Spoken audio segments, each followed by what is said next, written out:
The sound of the final buzzer means it's hangover time. So grab a drink and join your host, Alphonse Sidney, for a Miami Heat Beat post-game show.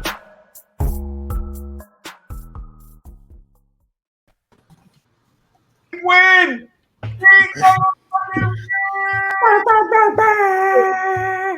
That's what the fuck I'm talking about. I said I'm not going to do the fist pump. I'm not going to do that Heat win shit until we win the series. And guess what? We won the series. No Jimmy, no Kyle, no TRAE Young, no problem. Okay? Listen, I do, before we get into everything else, I do want to give it up to the best player in the series, DeAndre Hunter. We're going to pack that ass up, TRAE. We're not going to do it tonight. We are going to celebrate a Heat first-round victory. Victor Oladipo tonight came out starting lineup, barely played all season. Nobody knows what we were going to get from him. All he did was just fucking take over the game from the beginning. Max Strus, once again, Defensive Player of the Year. I tried to tell you guys that a few weeks ago, but I do not want to go crazy with no rant. I'm not going to talk about 11 points from TRAE Young. I'm not talking about TRAE Young tonight. I'm not talking about him. 11 points. Lollipop. Shitless. 11 booty all night long. Motherfucker looked like an extra from Stranger Things. Motherfucker terrified all fucking night. Wanted no parts of this shit. DeAndre Hunter stepped out a fucking old Fat Albert episode and was like, I got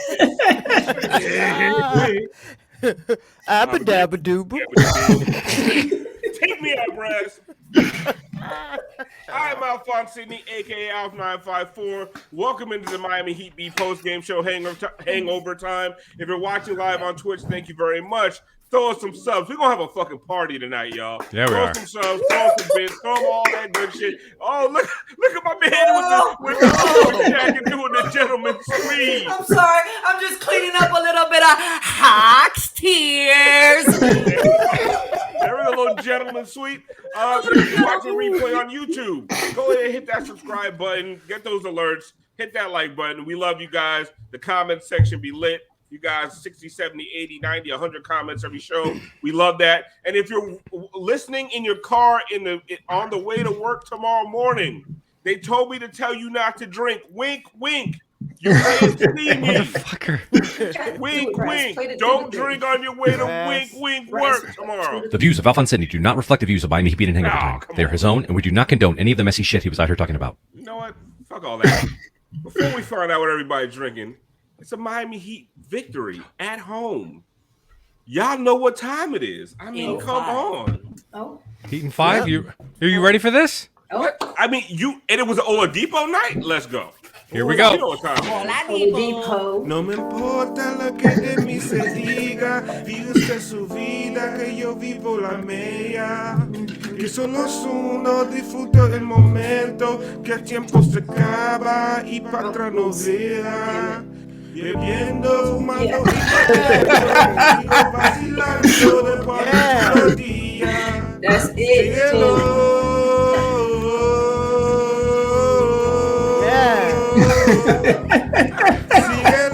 What is this?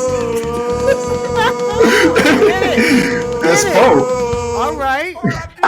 Pepa y agua para la seca, todo el mundo patilla en la discoteca. Pepa y agua para la seca, todo el mundo patilla en la discoteca. Hey, Get it, Brass.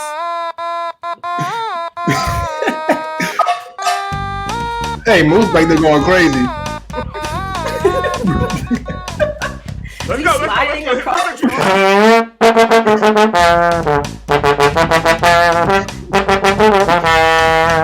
Let's go, Brad.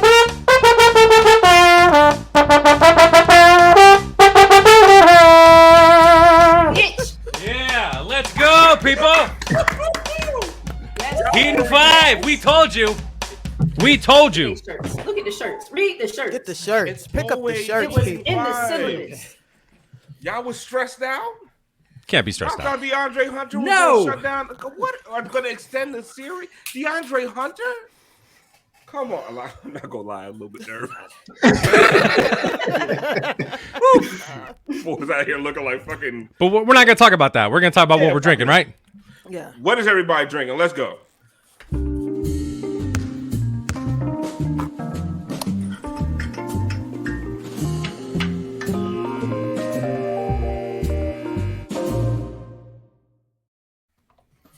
Someone said Brass has been practicing that trombone part. Well, I'm a trombone player. I don't play trumpet. But Shit, Brass. You But look thank us you. out of breath this time, which was nice. Moose, Yo, it's what's a Tyler up? Tuesday. Heat It's a win series. Tyler over. Tuesday in the year of the drip drop, but tonight I'm hitting them 5 times for Heat in 5 with my playoff size monkey shoulder. It's about to be a long night for Moose. oh, buddy. Moose, come on! It's remember, it's Tuesday. It's Tuesday, Moose, Oh, and you got to move to the movies too. It could be Yes. Wednesday, Thursday. It don't matter because it's Heat in 5. Take him out. All right, take them out. Okay, I'll take you in, Tiff. How about What are that? you drinking tonight? Yeah. Let's go. All right, I had to go back to it, get us back on track. I'm with this Tito's and lime, and let me just shout out somebody. Carly Tiana, we see you. See this What's right up? here? This is Yes, PJ. sir. We see you. Take me out, Brass. Don't bring All right. Moose back in. No, I'm not gonna bring it. No more moose for a little bit. Brass, what are you drinking tonight? So tonight I'm drinking something. Have you guys heard of a French 75? That's gin. It's lemon juice, simple syrup, topped with champagne. So I switch it up a little bit. Fuck the gin. I put some Bacardi in it, Yes. and I got this. And we are going. Gonna make a Hey, French Heat in 5. How about that? There we go. Here we go, people. Bubbly. Bottoms up. gentlemen, live here. Class. Class jazz. Oh yeah, Miami Heat in 5. There we There go. we go. There we go. Vaughn, what are you drinking tonight? Right here, just some simple Woodford Reserve rye. And I would also like to echo Tiffany's sentiments. Shout out Carla Tiana. As you see, we retired, the original frosted jersey. We're frosted out here for real now. We're frosted out here I didn't for even real see now. Yeah. So, Oh, nice. shout out is Carla dope. Tiana. But yeah, That's awesome. you can follow. Dean 5 ho. 85, Kenny, I don't know how. Yeah, what are you drinking tonight? Tell me you got some new shit. I did. I did the Brassjazz, and I dedicated my drink. So the host got sent back to the poverty they was in the early 2000s. I got the Grey Goose and Sprite. Oh, Okay. So shout out to headbands and wristbands with regular fits. Shout out to Theo Ratliff and Dan Dickow and whoever the fuck was a hawk back then.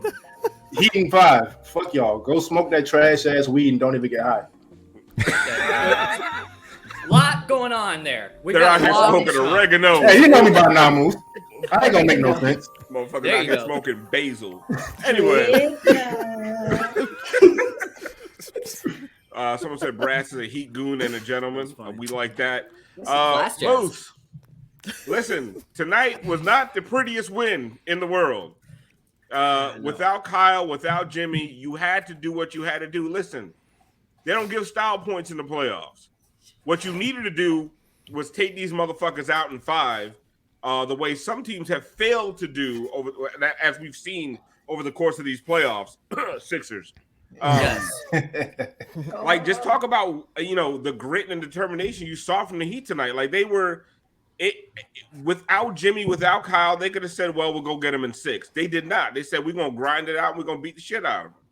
No, this is the type of game that if you're going to win a championship, you need to win these types of games, okay? Everybody was stepping up. It was next man up. And that's even for the guys that were active. Like, listen, I love the man, but I got to put it out there. Tyler Hero was not hitting 3-point shots. Frankly, nobody was tonight. Nobody If we made was. those 3-point shots, this would have been a blowout. Blowout. But at the end of the game, what won us the game was our defensive principles. And shout out PJ Tucker, who was a rock for us all season long, but especially tonight.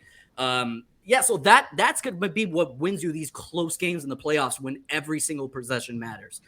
So that's, ultimately what it came down to. Now take me out. How one time. Tiff, that's 3 games in this series where they held the Hawks under 100 points. In 2022, that shit is kind of absurd. Like, it's 2022. You're talking about one of the best offensive teams in the league. 3 games in this series, out of 5, they held them under 100 points. Alf, because they turned into who we thought they would be. They're a fucking 90s basketball team when it comes to defense. They can do that. They can do that. They can make you want to gouge your fucking eyes out watching them and still win. Like, this is what's happening. And you know what? I appreciate every little bit of it. Let me tell you, everybody out there gave everything they had on defense. The offense, that was up and down. Fuck it. Yeah. But the defense, it didn't matter who it was. Everybody gets scored on. Let's stop acting like people don't get scored on, because everybody does get scored on. It's how you, exactly. So it's how you work the next trip and the next trip. And that's what they did. They just put it to fucking together. I'm slurring. Damn, Alf is rubbing off. We all are. He did 5 hoes. I was trying to have one less drink than I had tonight. But like when that shit got to like 2 points, motherfuckers out here shaking, just. I needed it. It's a celebration, bitches. Like I needed to calm these motherfucking nerves. Guys, we went into this game when we got maybe like 2 hours before tip-off. We heard that Jimmy was going to be out. All of us collectively were just like, "Fuck." Yes. We were so close. Like, we can do it, but it's going to take a lot. So I don't even look at this as like there was nothing bad about this game, because this, I like, seriously, I don't even want to look at any fucking downsides, because we're without Jimmy, without Kyle for 2 games now, and we know they're going to get some rest. It doesn't seem like either injury. It doesn't seem to be too serious. Just day to day, they get a nice rest here. And we whoop. I mean, I still say, we only won by like 3 points. We still whooped their ass on our home court again. A win is a win. We whooped their ass this series. The only time they beat us by 1 fucking point. And honestly, they almost pissed this damn game away. But Race Does Sports says, PJ had 5 damn fouls and still found time to pinch Trey and shove him in that locker. Like. He legit, like they would. I mean, the defense was stout to end the game, and there it is. There it is. Hall and Oates. Hey, Brad. That boy Trey a whole LOL.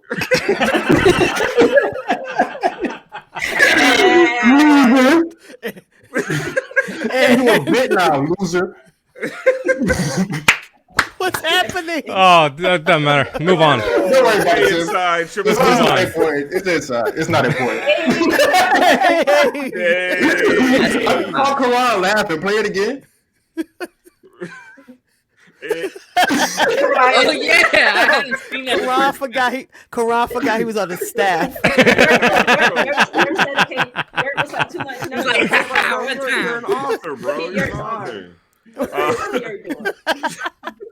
Siobhan, listen, talk about whatever you want to talk about. I've lost the And Brass, take me out. This was going to be a basketball episode. You're off the rails 14 minutes in. Oh, it's a party, man. I'm enjoying it's a this. Party. I don't like this is a hard game.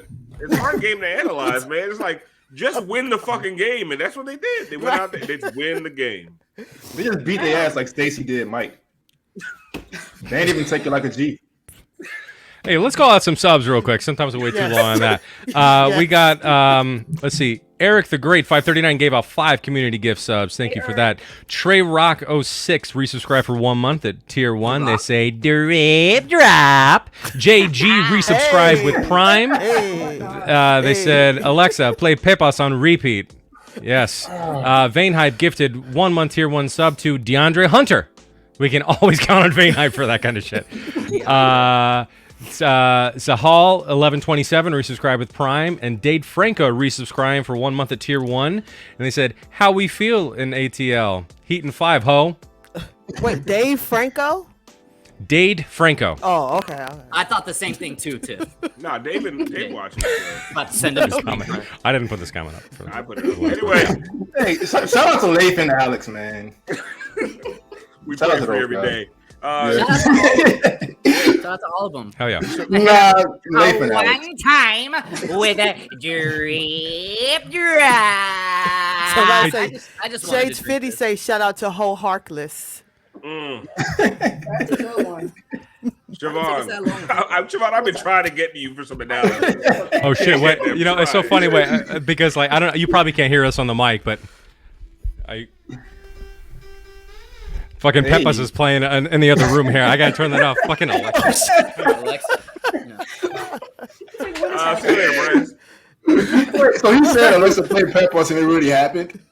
Yes. What happened? The way the device Holy works. shit.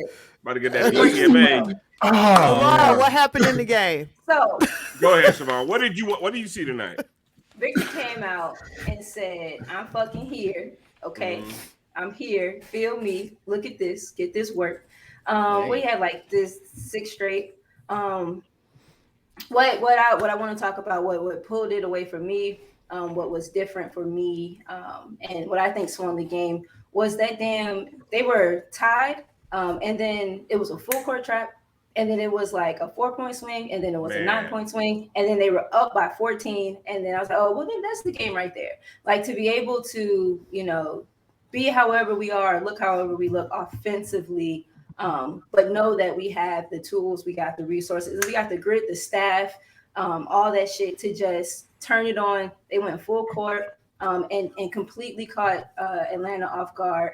I think at a time where either TRAE was about to sit down or TRAE was on the bench or something like that, and that cracked the game open. I think that was when they really the first time they really felt us. Vic got us that early kind of thrust, that early piece of energy, and we got that out the way, and then the game settled in. And then when we cracked it open right there, I was like, oh yeah, no, this game is over. That is championship caliber, effort, energy, tenacity, and seeing Bam make a concerted effort to go hit guys, to go box out. Like he can jump, John can jump, Clint can jump. Clint is bigger than him. John might be a little smaller than him, but it's still athletic. You got to go make contact and box guys out. And then it was a group rebounding effort. I was happy with the game. People were frustrated with the beginning or what have you. It was just get a win. And like we've been saying, it's Heat 5. We're on to the next series. And Jimmy and Kyle will be ready. Might see some Keith, whatever. But this was a good series. This was a good way to open it up. And I'm excited to see what we look like going forward. I go ahead, Moose, because I was never really frustrated by the game. To me, Me it either. was always like just do what you got to do to win. Exactly. Like, and that's kind of the point that I was going to make, that even when we were down, I felt like we were still controlling the tempo of the game. We still had it within our reach. We just weren't making our shots. But I never felt like the offense wasn't necessarily running a play that could produce a viable bucket for us. Exactly. It just wasn't falling. But it was also, we weren't giving up that much on the defensive end at that point yet. So I never lost, the feeling of like, oh, this game is slipping away or anything. And credit to the Heat team, the entire night, even when Atlanta was up by a little bit, I felt like we were playing with more urgency, as if this was our closeout game. We felt like we're not going to play another one. Atlanta, I never had that feeling from them. It was as if they came in like either already expecting it to be Heat in 5 because they know, or they were just like, just not in it. There was something about their attitude where the Heat were just hungrier all night. Speaking of their attitude, there's a play when I knew this shit was over. All right, I did get lemon booty at the end when DeAndre Hunter turned into fucking Steph Curry. I'm not gonna lie. Lemon booty. Lemon booty when it puckers up. When it puckers up, when you shit. We've been getting some sick images on the show lately. No, I got you, big Lemon dog. booty. All right, I did, but there's a point, and I'm gonna make it my eye test. The point when I knew this game was over. Tired of PER, EFG, QBR, PDQ, and QVC? Wait, what? Well, ditch the calculators and spreadsheets and check out the only stat that truly matters. It's time for Alf's eye test. Bronx Joker says tight like Nat booty. Yes, exactly that. So here's Wait, see, I was like, who is Nat? And then like a Nat, like a small Nat. my life is too crazy. I gotta relax. Listen, I don't know who Nat is in your life, but I was talking about a tiny insect. Freak. Right down the play, Alf. That boy Kenny a hoe. Do the basketball thing. There we go. All right, so here you go, Trae Young. This after pause it, Brass. Go back. This is after this boy. He done been locked up all night long. You know, he down by 11 points. Go back again. Look at like just his confidence Deflated. This dude Gotta run back again. Look, watch it. Who's he even passing to? Yo, he looked like that kid that nobody wanted to share crayons with. Just Look at him. Oh, come on, First guys. steps. oh, guys, can I get one bat? Come on, guys. Watch this. Oh, damn it. God. Willie Loman over there. Like, what was he even trying to do? Like, that motherfucker gave up playing basketball. Like, right here. I don't want to play this. I don't want that shit. We had a good run, guys. You can pinpoint the second he was like, man, fuck basketball moves. It was supposed to go behind his back, but he didn't have space to even get No it through there space. between No the space. players. It was He going to wanted end to up in take the ball Tyler's home ankles so anyway. He's like, I hate Caleb Martin. I know, and his brother Cody. Yeah, both those twins. Both of them are. Do you think the NBA media are going to shift their perspective a little bit? Because so much, you have to look at what has happened so far in this postseason, and we're not even complete. The other teams aren't even completely out of the first round. These playoffs are awesome. And there's so many things. So all year it's Lakers, Nets. Neither of them went. One doesn't even make the fucking. One doesn't even make the playoffs. Game, and combined they didn't win a single one, right? And also They didn't even get invited. And also both KD and Kyrie were pretty lackluster. Yeah, I mean, KD in particular was pretty bad. I will push back on that. Kyrie had that one good game, and then that was the first game. Yeah, no, Kyrie, no, but I expect that from Kyrie. Let's just be real. KD was out but there it's also to lift up a whole team on them little knobby knees. Like I was gonna say, I just think KD was exhausted from the entire season. You know what I mean? Like, nah, fuck that. Enough. He's been playing 40 minutes a game. Enough. Enough. So but also but Trae Young, who's been hyped and stuff, and sure they had a deep run last year. But you look at his performance this entire series, start to finish. It was awful. Now that's not on Trae. That's not just on Trae because I mean that is the Heat. I mean people. I guarantee they're going to frame it as well. Trae just went cold. Trae had some shit going on, whatever. But meanwhile, I mean the Heat absolutely had him smothered. They had him smothered, and they didn't even have to double his ass. They had him smothered without Jimmy and Kyle on the floor. Crazy. They had his ass looking like he worked at Gladys Knight Chicken and Waffle. Just sweating at the back. Just sweating. So media members, open your eyes, and because if you're talking about the Heat, because you didn't take the Heat seriously all year. Really, because last year we fumbled it in the playoffs. Absolutely. I mean that was a case of being absolutely obliterated. I mean we were tired because of the really really shortened off season and COVID and all this kind of stuff. Yeah, that's right, Brian. Buy the shirts. Yeah.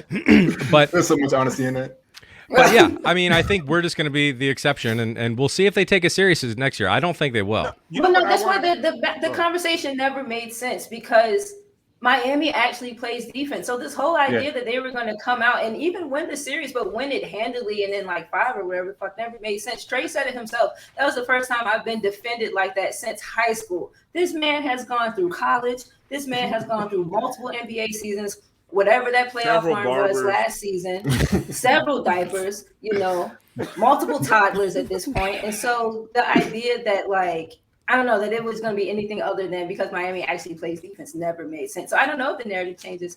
Bryce, you can take me out. I don't know. I don't know if it changes. I think the Boston KD thing, I think Boston was a bad matchup for them. Boston plays defense. That was something different. Miami plays defense. Who else did you mention? And kind of like whatever else is happening in the other series too. Like Ja has been coronated super early. Dude's electric, but like, Memphis has a matchup for them. So, exactly. So I kind of agree. I hope that I want them to pay like an actual attention and be, not even nuanced, just aware. But I can see like the start of next season, Lakers get Kendrick Nunn. It's like, okay, here we go. Now here's the actual team. Or even the Nets with Ben Simmons. Oh, we got Ben Simmons. So now listen, doesn't count. We were down one of our top 3 players. Stop. I mean, but that is exactly what's going to happen. Like, I think what you guys are saying is wishful thinking. We've been through this. This is literally the way the Miami Heat works. Like, this is why Bam Adebayo wasn't even voted Defensive Player of the Year when we all know that was total bullshit. They don't want to give us the recognition. Now, they will say the Miami Heat, tough team, culture, all that. They'll make it to the Eastern Conference Finals. They expect that from us. And if we don't get there, then it's like fucking bullshit. Then they're gonna pack us up, But the narrative will never change. Now, when we face up against Boston, look at the way that everybody besides JJ Redick and maybe Jalen Rose picked the Heat to win this series. Like, nobody's going to pick us, okay? That's just, we need to accept that the national media doesn't view Miami, for whatever reason, as a legitimate basketball powerhouse, because that's what we are. We've been that as a franchise for over 2 decades. We're one of the most well-established organizations, yet we don't get the credit for it. Give us a winning time show. And go ahead. So, they don't watch basketball anyway, so again, I don't need their approval. Colin Cowherd's approval does absolutely nothing for me. People watch his show for joy, and they don't. I'm not doing that. But you can take me out. I'm not going to go in on Colin Cowherd because I don't know enough about him like that. No, what I want to know is I don't want to delve too far into the media stuff because a lot of it is who the fuck cares? Yeah, go win. You know what I'm saying? I know as Heat fans, it'd be annoying as fuck. I be in my office working. I'm like, let me throw a little NBA TV, NBA Today, First Take, some shit in the background. And the Heat will beat the Hawks in the playoff game, and they will literally spend 40 minutes on the Nets, who didn't win a single playoff game, right? Yes. And this shit is annoying. But that's why you have outlets like ours, outlets like 5 Reasons, outlets like Locked On Heat. You have places to go for Heat talk.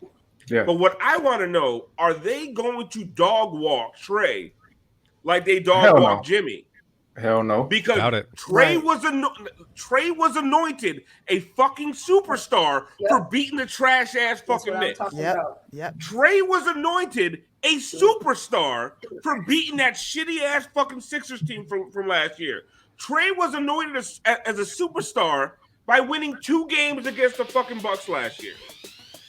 Is the media gonna go in on him? Are they going to pack him up the way they packed up Jimmy? Are they going to say, you got outscored by Max Strus in the series, the same way we got them Bryn Forbes memes? Are we going to get that? Is the media going to do that? Is NBA Twitter going to pack this motherfucker up? Or are they going to say, oh, Clint Capella was hurt.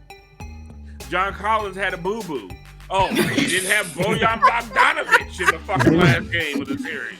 Oh, Danilo Gallinari's fucking hair was goddamn too tight. You know what I'm saying? What are they going to do? Are they going to pack TRAE up? Because Jimmy's entire legacy was tarnished off of one bad fucking series where he got swept by the eventual champion. Yep.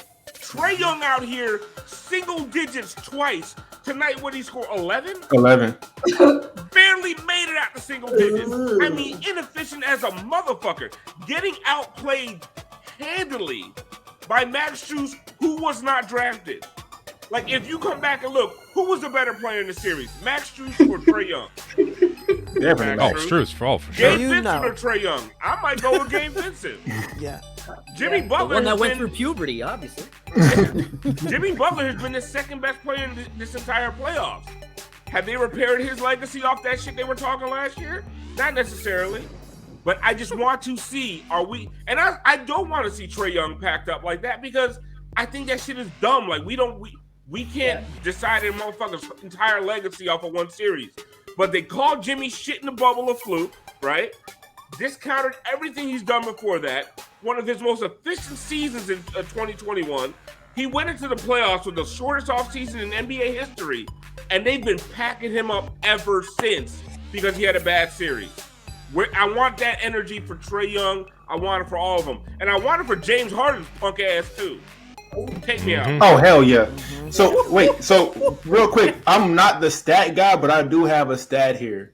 So, in this series, Trae Young made 22 field goals, and he had 30 turnovers. That is fantastic. Horrid. You single-handedly losing the game. Man. Unlike someone I know who wins the game. Y'all know who I'm talking about? You already know. Josh? Struce Bob. Struce Bob. Here we go. Maxwell fucking Struce. Mr. Fourth Quarter. I mean, Hawks, come out and play. I mean, who locked him up the last possession of the game?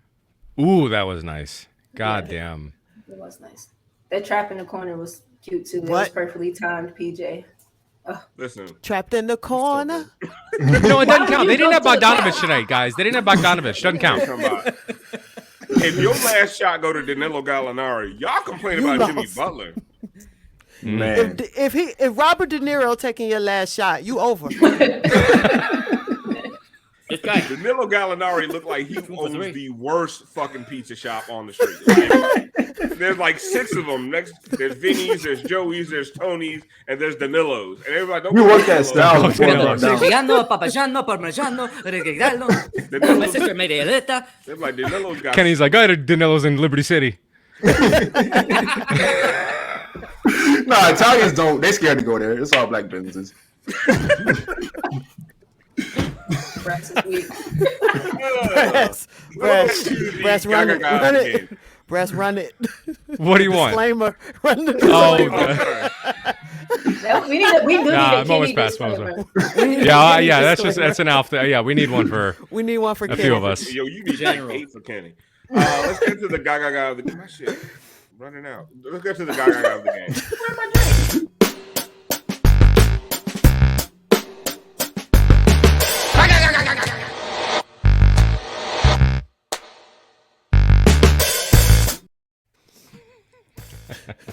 Say my man an extra. Not even Goodfellas. It's a bad movie where they have like fake mobsters, like that Baby's Day Out movie. Y'all remember that shit where the baby was climbing up? Banger. Yeah. And Did they play basketball in that at all? No. Okay, well he would have covered that. Moose would have covered it by now. Yeah. It's shitty mobsters. Go ahead, Brass. Let's go to the first Gaga. I think I remember this one. Been a long time. The game was hours ago. That's, I mean, like Caleb. I mean, he was hobbled. Smith and relax. Oh no, I'm scared I to don't look. even want to see it. Caleb was hobbled tonight, but he did a lot of really good things. Right there, and like even he pissed me off with that play where he misses the bunny and put his head down, didn't get back on defense and commits a foul. But him just being springy, athletic, and a really good defender. Like he had Trae Young in fucking jail tonight. So let's give it up to Caleb. That was a nice little putback. Oh my God, Bronx Joker. I don't. What is? Oh my God! Nah, that's wild. Gallinari looks like one of the cops Christ. that checked out Radio Raheem. What the fuck? Dead ass. You could not put that up. Alf, No, break you know down the what? next. Punch me this comment up. Why can't I put? What's the next? Oh no. I'll put that up. I don't care. Put it up. It's not off the rails anyway. Yeah, What's fuck the it. next guy? Where the fuck is that? Yeah, I'm gonna play that same play again so we Play can it again. some people could be distracted. Empty side. This is what G was talking about. They're running like this empty side set. They have shooters Right. and spaces on the other side. Oh my God, Schmeathan. I'm not gonna say that out loud for the podcast audience. Oh, yeah. Hey man, the real no-name dickheads has something to say. Check your mail, dumbass. LOL. What is the next? All right, play? next play, Alf. Come on. Oh, this one was a very impactful play. I don't even remember. 7 minutes left. Oh, We have not even given Gaga, Ben his different flowers segment. right here, man. Oh, go ahead, Moose. Do it again. You got this one. It's You're different. gonna win segment, Gaga though. of the year now. You ain't got no kind of soul behind it. You all, What were you you all saying about beating not shit. giving Bam his flowers? You clapping on the threes. Clapping on 1 and 3. No. Bam. We talked about Bam being more aggressive, scoring more. Second leading scorer in the game tonight. 30 points, 11 rebounds, hellacious defense as usual. Like, he stepped up without Jimmy and Lowry there. He did, and like everybody. I mean, people were shitting on him all game long, and I wasn't sure what they were watching. Like, nobody could score. Like, scoring was at a premium. So for Bam to give you 20 and 11, he had a good game. He had an aggressive game, and he did a lot of his damage in the fourth quarter when they really needed somebody to be assertive. Yeah. I think, see, I always like when they come through in the fourth, but it's always like, can we get that before the fourth, before we need some of that? But like you said, it was a rough offensive night for the whole group. But again, to Moose's point earlier, when we first started, like, they were getting shots, they were getting looks. The people that we are used to shooting were getting looks. Bam got his late, but I like that he came on. He's going to be absolutely huge. Like, they need him to be aggressive and to be efficient, whatever this next series is and going forward. So I hope he got, a little lather in here and comes out ready to go. This was it was a weird offensive game because we were stupidly bad from three tonight, like unusually, and it was truly wide open looks. Yeah. We were 7 of 31, wide open. They weren't heavily contested. They were not heavily contested at all. Duncan hit 8. What is that? 8 in game 1? And they were 7 of 31 tonight. Tyler 0 for 4. Caleb 0 for 4. No, I'm not piling anyone. I'm just saying it was just like it was a group effort. I mean, everyone was bad. Yeah. So the fact that you're able to have that poor a shooting night without Jimmy Butler, without Kyle Lowry, and you shoot like that, and you still win a closeout game is remarkable. Brass, they had 7 threes, and 6 of them came from 2 guys. Vic and Max. And Max didn't even shoot well from 3. No, like, Vic was their best 3-point shooter tonight. And this is the best shooting 3-point team by percentage in the league. Mm-hmm. And they found a way to win. And that is one of the things, like, listen, they only beat the Hawks by 3 in a closeout game. Without Jimmy, without Kyle. And what I like to see from this team is, and I've been saying it since fucking preseason, one thing that does not slump is defense. Mm-hmm. It's what and one thing that will save your ass when you can only hit 7 threes in 2022 is being one of the best defensive teams in the league. When you make Trae Young give up in the middle of a possession, like, he in the middle of a possession because he saw Caleb Martin's braids again, the dude just decided to pretend to pass behind his back. So I'm saying that's an emotion made. Y'all heard that? Oh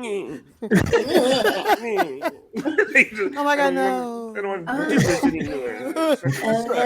gonna get the ball. I can't get the ball, baby. All right. Why would he go to the corner? They went to the corner twice in this game, idiots. Who's that? Oh, no. Nate McMillan got fired by Spoilgate tonight. Yeah. Huh? What can Nate McMillan got fired by Spoilgate tonight. I'm calling it. I would be surprised if he got possible. fired. Let me tell you something. I don't think he will. What Spo did to him was racist. No, this is why. I'm gonna be honest with y'all. Take me out. You're gonna institute a full court press. Oh my NBA team.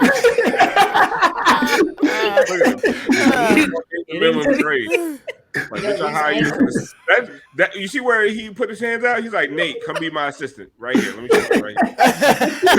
Hey, Nate. I like that. Whoa. Hey. Here he come. Spin. And he's like, nope. Nate, just out. But it's so wild that a full court press worked on an NBA team like that. They don't feel the same. What did Bond? How many points? It was like a 12-point run. Yeah. No, it was the 14-point run. I swear they were tied, and then it was up 4, then up 9, then up 14. Right. But they weren't ready for it. And Miami Miami's is effective because they don't have to bring 2 to the ball immediately. They can hold their own one-on-one until they want to close in for their trap. Like it's. Before we go too far, because Brass did some work. He did some digging You know, like people don't know that Brass is not just a producer, an excellent trombone player, best excellent singer. Yeah. He's also a forensic accountant. And one thing Brass does is he finds and he keeps receipts because they was talking cash about your Miami Heat. They was picking Hawks in 5 or 6, which was the wildest shit I ever heard. Absurd. They was in that underground mall in Atlanta eating shitty wings at Taco Mat. Sweat. They was on some other shit. But Brass kept all the receipts. So here we go. Here's our newest segment.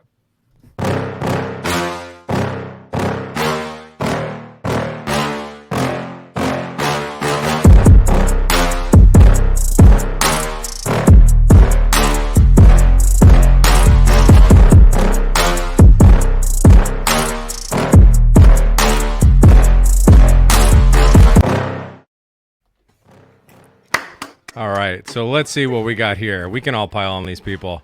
So this is just a random selection of shit that we have seen over the last week and a half or so. Ice tray latte. What the fuck?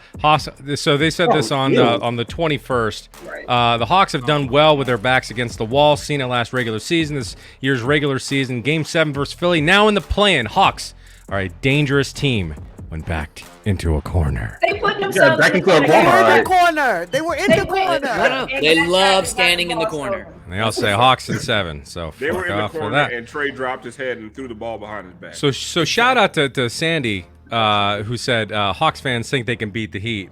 And they laughed. She laughed. Said, out of every team in the top 5, the Heat are the ones I'd like to play. Y'all might be the worst 1 seed of all time. What does that make y'all? Right. And by the way, she was wrong because we're a 1 seed. But that dude's Abby is like if Victor Oladipo never made it. Yeah. Hawks Fan TV said, would have loved to get this series tied up, but we're headed to the A down 0-2. Series far from over, though, ladies and gentlemen. If we can take both games at home, I really like our chances. Well, maybe that's true, but they couldn't. Next, they also say, LMAO, Miami's getting bailed out because our guys can't make open shots. It's okay, we can get anything offensively. Just trust our guys. We'll start hitting our shots. Any day now. Any day. Any day. First of all, you ain't had an open fucking shot all series. Settle the fuck down. Y'all keep talking Maybe to me in about Game Atlanta 6. at home. They would Atlanta not at shut home up. is Miami. Yeah, a few games ago. Time for game 2. I don't expect the second best 3-point shooting team to continue to miss wide open threes all series long. You'd think the Heat just won the finals by how the timeline is celebrating. LOL. That's what happens though. Whenever you beat the Hawks, you'll get that reaction. I'm getting annoyed now. Like Atlanta dudes cannot talk about anybody. They be 10. Atlanta dudes be 10 deep staring hookah. I don't want to hear what they got to say about shit, man. Whenever you beat the Hawks, they were barely 500. Like, nobody cares about the Hawks, man. Bro, nobody be celebrating for beating the Hawks. Like, what are you talking about? Yeah, this person said, Jesus Christ, they roster's ass, LMAO. They only got 4 playable dudes. The original tweet, that's the In the original tweets, there's like 2.5 good players here, and the rest fucking suck. And they're showing it for the podcast audience. They're showing the entire Heat roster, and they say, "Show me 3 good players on this roster." They're garbage. Someone said they only have 4 playable players. Like, listen, that ain't even Trae Young. Roster. Vic's not there. Keith not there. But Trae Young got outplayed by Max Strus. Also, that dude's name is Lil Beater. I'm good on his opinion too. Was Max Strus the half of that 2.5? I guess so, because if that's the case, Atlanta doesn't have a single playable player. A quarter of a playable player. A few people chimed into this. The blank beat the blank in blank games. They said Hawk beat the Heat in 6 games. Another one says, yeah, the Hawks should actually be the favorites for real. They've proven they can take the 1-seed Sixers and the future NBA champs to 6 games. These are children. These gotta be children. Yeah, these are kids. The Sixers, who believed in them? We want Miami in the first round over any other team in the top 5 in the East. We absolutely can beat the Heat. Oh, yeah? We easily have the best player in that series. If our role players are hitting their shots, we winning that series. Well, Listen. also not really a lie. They just couldn't. They weren't able to. They weren't given the fucking opportunity to because we smothered your asses. The whole easily having the best player in the series. That was insane. He This doesn't original- play defense. This original I like tweet. this one. Hawks came back to win an elimination game in Cleveland less than 40 hours ago. He'd had a week off. I'm not tripping over game 1. And so this guy says, it took Duncan Robinson scoring 8 threes, a Heat playoff record, and TRAE having an off night to get that win. I doubt every game in this series is going to be like that. Plus, we all know TRAE never has 2 bad games in a row. Duncan Robinson didn't do shit the whole rest of the series, and y'all got packed the fuck up. First of all, he says scoring 8 threes. That's all I need to know. Oh, I love this one. Recap from Hawks versus Heat game 1. Heat are dirty. Fluke game from Tucker Robinson. Jimmy Butler is a bubble fraud. Hawks hugely burdened from no rest. Capella was huge. TRAE is still the best player in this series. Hawks in 6. Crackheads will say, all right. Oh, oh my God. Oh no, he needs to atone for his crime. He said it. He said it. That's not even an edit. Oh, Greg no. Cody needs to talk to his kid because there's a problem there. Heat can't score, so Hawks in 7. And only a couple left. The Hawks are home. This is when they went home. Tonight we make y'all cry. Tonight TRAE become y'all's daddy. Now they did win when they went back home, but I don't think TRAE. I mean, TRAE still wasn't that dude. Even at TRAE's best in the series, he was still pretty fucking mediocre. 10 turnovers. Did TRAE lead his team in scoring a single time this series? No. I don't know. I don't think he even did that team. Because I think that when they that won, game. Bogdanovich was the leading scorer. Yeah. Superstar. Yeah. So this is great. So when Alf tweeted out the 8 points, 8 goddamn points video, this person said, "Can't wait to put this team in a blender. I'm bookmarking this for when y'all finally get booted." So if you guys want to tweet at this dude, have some fun tonight. Wait, Stay that up was a late. Bucks fan, matter of fact. What the fuck is going on? Listen, Bucks fans, saddest fucking fan base on the face of the planet. Yeah, they want us to care about them so bad, man. No, but you just won a title. What's wrong with Yeah, y'all? Why like- y'all so angry? So Yeah. insecure.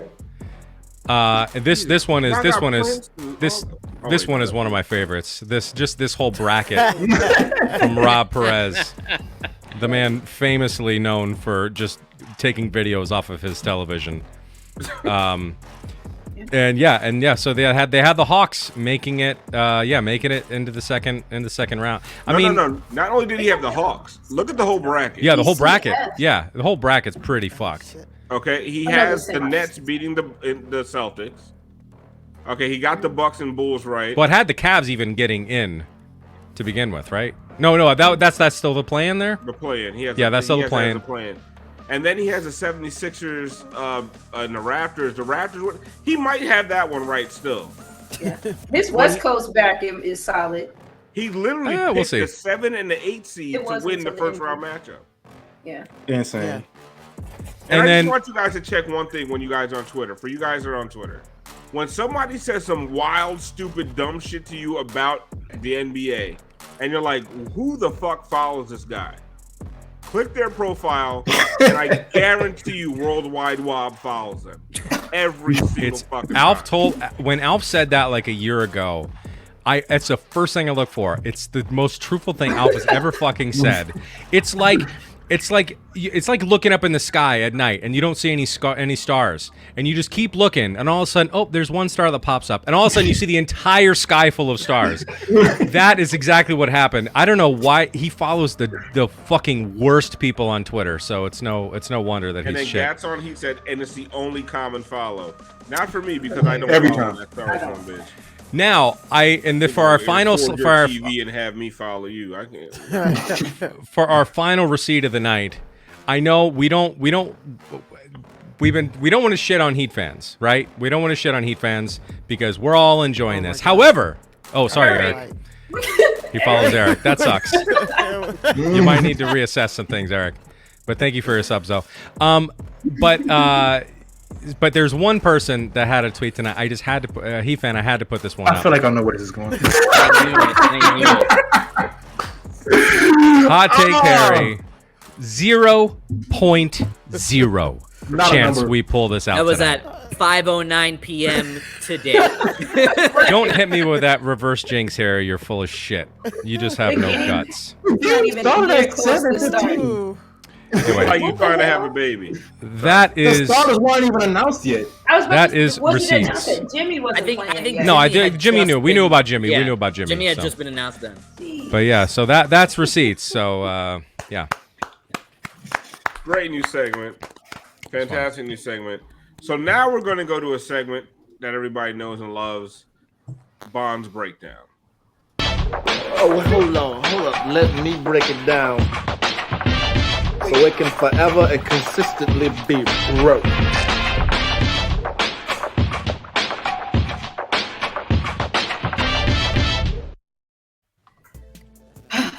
What's up? So, I just have four. Hey, I just have four. All defense. Well, no, it's 3 defense and the offense. Go ahead, Bryce. So, okay, pause. So, a little while ago, I was talking about like ways to hide Tyler and Duncan. And to their credit, they both got better defensively, whatever. One of the ways, so I said, was kind of keeping one of them, or whichever is the worst of the two of them, in the middle, so that they can like funnel the traffic to someone that is a stronger defender playing them. Atlanta doesn't make the shot. Go ahead, and it's subtle, but stuff like this matters. So pause. So Duncan's here. Gabe has to come over super far, kind of for no reason. He probably shouldn't be that far, but maybe he's just insecure about whatever Duncan's about to do. But Gabe comes over really far. Caleb has to shift and play the two between the top and the free throw. So they kind of have like a 3-on-1 and extended 3-on-2, on this side of the floor. But go ahead.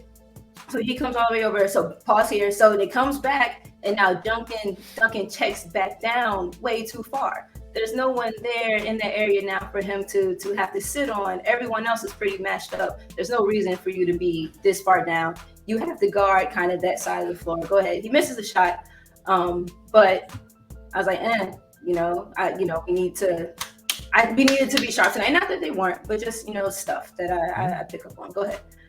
So here, pause. So now you kind of have it set up. Tyler's in the middle. I think they're in a man. In that other, the previous possession, I thought they were pretty much kind of zoning it up a little bit. Maybe a matchup zone. Go ahead. Tyler's in the middle. Caleb, pause. So Vic fights over top. Play this one more time, please. PJ comes over to help. Even so, pause. So PJ's dude is kind of. PJ had is that John Collins near the baseline? PJ comes over to kind of close the traffic or whatever. Max is aware though. Stunts down, is splitting the two. Go ahead. Bam, that's a good closeout. Pause. So they shape back up. PJ, that's a good closeout. Go ahead. Doesn't get beat. And they're able to shape back up in a position that has Tyler in the middle of the floor. Following kind of to Max, like I said, patrolling kind of what's happening up top. Dude got deep. We got to rebound better. But again, just stuff, defensive adjustments, how we, weaponize each other and ourselves defensively. Go ahead. This was beautiful. This was a really, really good defensive possession. Play it one more time. They come out aggressive. So boom, Caleb gets back. Vic gets back. Vic was over there helping. Tyler came to the last time. I'm sorry. It's a lot. They move so quick. Play it one more time, Bryce. Pause. Switch. Caleb is going back. Victor is playing here. Pause. Or I'm sorry, go. Victor's going to come back out here. Caleb goes. Pause. The ball was on the right side of the floor. It was 3 passes away for real. Tyler's guarding dude in the corner. He checks over to middle to help line. Go ahead. He recovers back as it moves closer to him. Max, a good closeout. That's a fine switch. Bam is alert. That's a good dig. That's a good fight down there by Caleb. Vic doesn't need to jump there. That opens it up, but they recover better anyway. Like Miami is a defensive powerhouse. We got to fucking rebound. But like the things that we're able to do and the kind of tenacity that we play with defense, yeah, those switches are great. We tightened up a lot of the switchy stuff that was giving us some issues earlier on. And then go ahead. And the last one was offense. So I'm sorry, one more time. Vic just coming down, just pulls 2, little flip, good screen. Bam, you're already in the air. You fall anyway. Might as well put the shot up. Whatever. Vic takes it. And then you can bring me out. Lot, man. Huh? He was doing a lot of that passing out of like contested Bam, layups. right? One more time, Brass. Yeah, bam, right? Passing out of. You're already in the air. You ended up on the ground anyway. Like you might as well put it up. You got it free. He could have detonated from the hash. He could have went up and. You know what? His pride won't let him do the Embiid thing. But if he had a little bit of that foul baiting in him, he'd get it. Throw a little head back, something.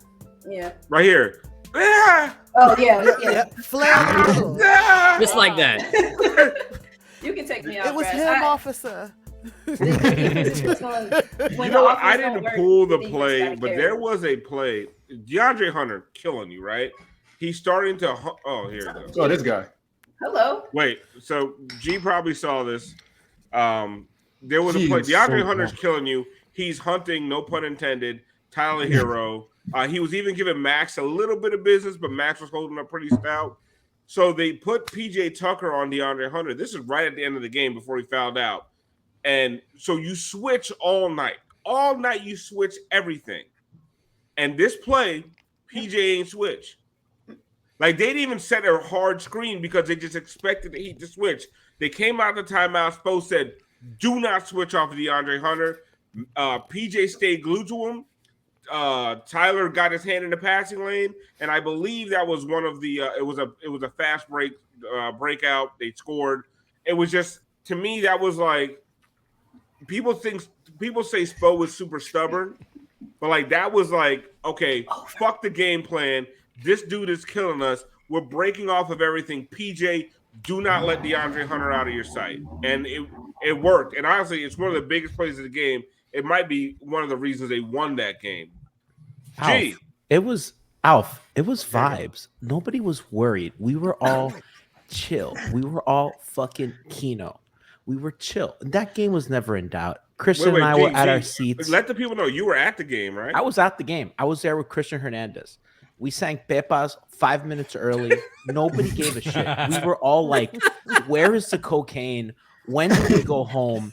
Who are these people? I cannot believe you people ever doubted them. You lost one game and you were scared? Who the fuck are you people? Team 5. This is what it looks like. You lose one for the jokes.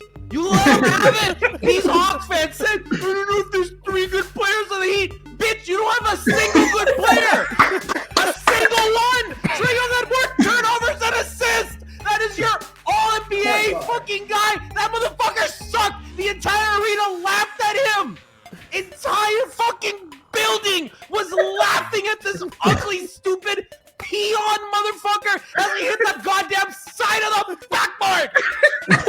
He was a fucking embarrassment. Oladipo hasn't played basketball in a year, and he came out and outplayed him. Trae Young has not had a single fucking game as good as Victor Oladipo's first quarter. That guy is missing body parts. And he was better than Trae Young, who was a fucking bitch the whole series. Fuck him.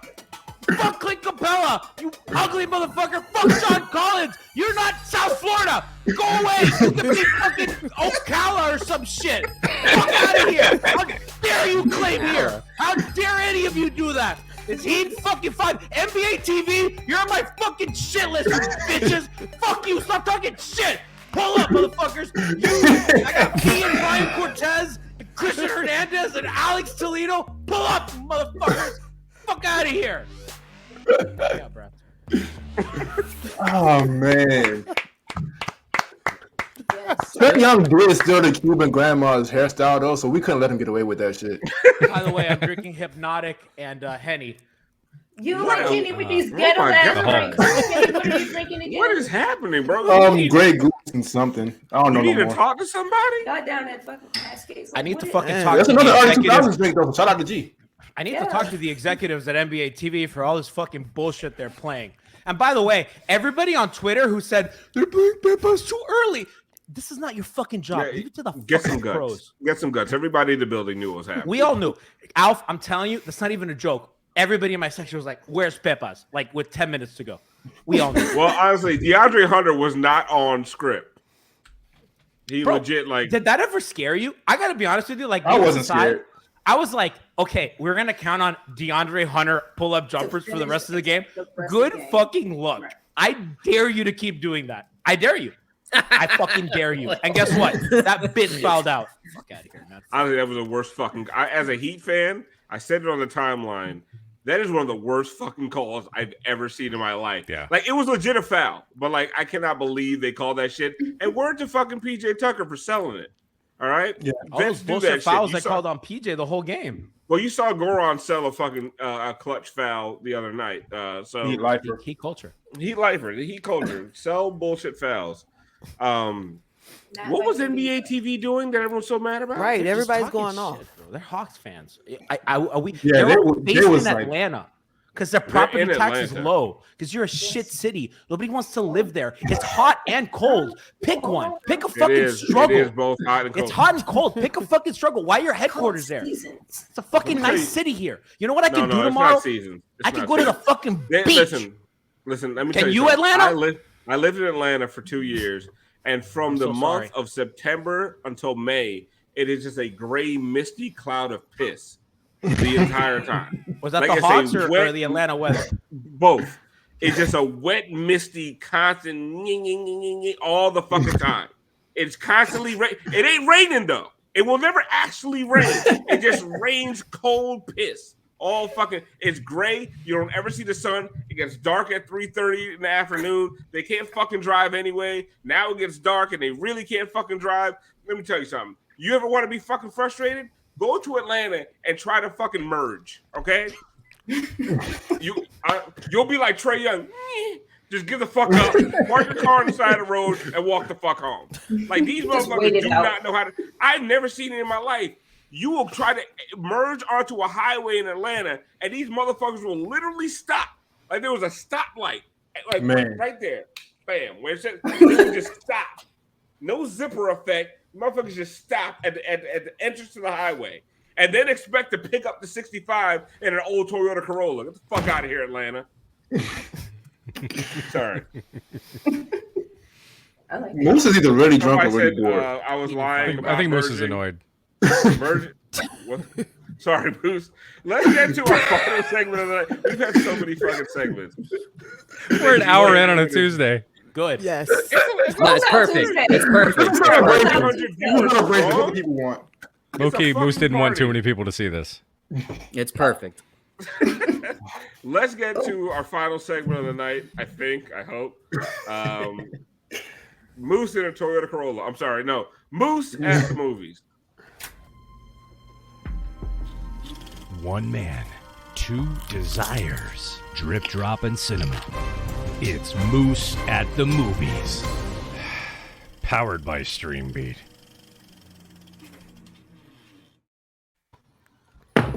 All right, ladies and gentlemen, tonight Moose at the Movies wants to honor the OGs of the game. Now, I know this segment tends to stick to modern day box office hits. You know, the hottest films of the last decade or so, but we can only truly appreciate the brilliance of today's present after we reflect on the past. So tonight, Moose at the Movies is doing a special Black in Time, white hot weekend matinee. That's right. See what I did there?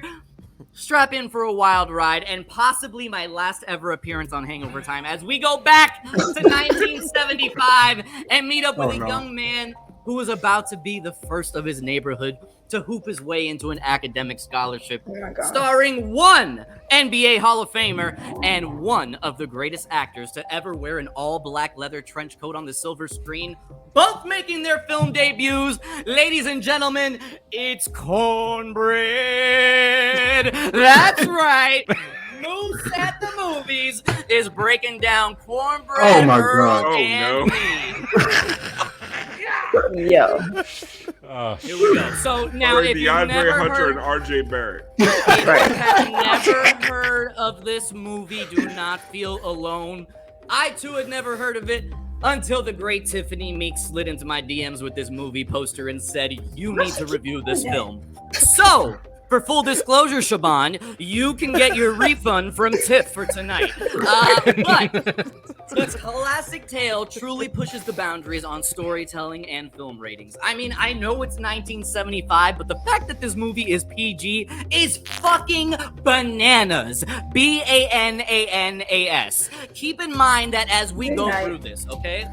This film opens with Nathaniel Cornbread Hamilton dribbling the basketball around the neighborhood with his father.